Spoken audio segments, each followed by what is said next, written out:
এরপর প্রশ্ন করেছেন সুমাইয়া সুলতান, আপনি লিখেছেন আগে কোরআনের অনেক সূরা মুখস্থ ছিল, কিন্তু আস্তে আস্তে এগুলো চর্চার অভাবে ভুলে গেছি, এতে কি আমার গুনাহ হবে? হ্যাঁ, আপনারা বিশেষ করে বিশ্ববিদ্যালয়ে পড়ুয়া অনেক ভাই বোনরা আছেন যারা একসময় কোরআনে কারিমের 2-4 পারা মুখস্থ করেছেন। অনেক হাফিজ আছেন, দুর্ভাগ্যজনকভাবে তারা এই পরিবেশে আসার পর আপনাদের কোরআনকে আপনারা ভুলে গেছেন। নবী করিম সাল্লাল্লাহু আলাইহি সাল্লাম বলেছেন, আমার কাছে বান্দার যত পাপ আছে, যত অপরাধ আছে, এগুলো সব উপস্থাপন করা হয়েছে।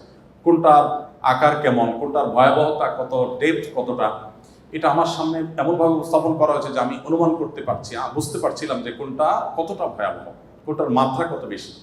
তখন নবী সাল্লাল্লাহু আলাইহি সাল্লাম বলেছেন, কোরআন জানার পর, কোরআন মুখস্থ করার পর কোরআনকে ভুলে যাওয়া, অবহেলার কারণে যতগুলো অপরাধ আমার সামনে উপস্থাপন করা হয়েছিল তখন তোর মধ্যে সবচেয়ে ভয়াবহ অপরাধ, সবচেয়ে বড় গুনাহ, আল্লাহর কাছে সবচেয়ে বেশি শাস্তির উপযুক্ত অপরাধগুলোর মধ্যে একটা হলো এইটা, যে কোরআন মুখস্থ করার পর কেউ অবহেলার কারণে ভুলে গেল। হ্যাঁ, কারণ অবহেলা যদি না থাকে, তিনি তেলাওয়াত করছেন নিয়মিত, চেষ্টা করছেন মুখস্থ রাখবার, কিন্তু সামহাও তিনি ভুলে গেছেন। এটা যদি হয় তার প্রচেষ্টার ঘাটতি ছিল না, কিন্তু তিনি কোনো কারণে ভুলে গেছেন, স্মৃতিশক্তি কমে গেছে, তাহলে তার কোনো গুনাহ হবে না। কিন্তু জাস্ট অবহেলার কারণে তেলাওয়াত না করতে না করতে আপনি একটা সূরা মুখস্থ ছিল ভুলে গেলেন, কোরআনের একটা অংশ মুখস্থ ছিল ভুলে গেলেন, আপনি গুনাহগার হবেন। এই গুনাহের প্রায়শ্চিত্ত হলো সেই ভুলে যাওয়া আয়াতগুলো, সূরাগুলো, কোরআনের অংশকে পুনরায় পাঠ করে করে আবার আপনার মেমোরিতে আপনি সেটাকে নিয়ে আসার চেষ্টা অব্যাহত অন্তত রাখবেন। আশা করা যায় আল্লাহ সুবহানাহু ওয়া তাআলার কাছে দায়মুক্ত হবেন। হলে না জানিয়ে অনেকে ব্যক্তিগত জিনিস ব্যবহার করে থাকেন, বিশেষ করে পানি খেয়ে ফেলেন, এর বিধান কি?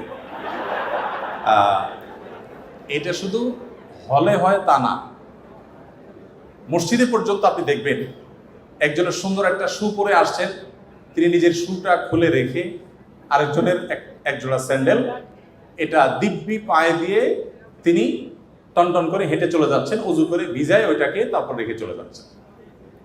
এগুলো হয় কি হয় না? এটা কোনো দায়িত্বশীল মুসলমানের কাজ না। এই ছোট ছোট বিষয়গুলো আমাদের কাছে মনে হতে পারে খুব তুচ্ছ জিনিস। আল্লাহ সুবহানাহু ওয়া তাআলা বলেছেন, তাহসাবুনাহু হাইয়িনা ওয়া হুয়া ইনদাল্লাহি আযীম। তোমরা মনে করো এগুলো খুব তুচ্ছ বিষয়, আল্লাহর কাছে এগুলো অনেক বড় ব্যাপার। এজন্য অনুমতি ছাড়া কারোর পানি পান করে ফেলা, কারো কোনো জিনিস নিয়ে ফেলা, হলে যেরকম হয় বাইরে হয়, এই কাজগুলো হওয়া উচিত না। একজন দায়িত্বশীল মুসলমান তিনি অনুমতি নিয়ে তারপরে কারো কোনো জিনিস ব্যবহার করবেন। তবে সেই সাথে যার জিনিসের ব্যবহারের অনুমতি চাওয়া হচ্ছে তিনিও তুচ্ছ বা ছোটখাটো জিনিসকে দিতে অপারগতা প্রকাশ করবেন না, কারণ আল্লাহ সুবহানাহু ওয়া তাআলা সে ব্যাপারেও ভর্ৎসনা করেছেন সূরায়ে ওয়াইলুল লিকুল্লি হুমাযাতিল লুমাযা এখানে। তো এই জন্য আমাদেরকে অনুমতি নিয়ে আরেকজনের জিনিসটাকে ব্যবহার করতে হবে, না হলে সেক্ষেত্রে আমরা গুনাহগার হব।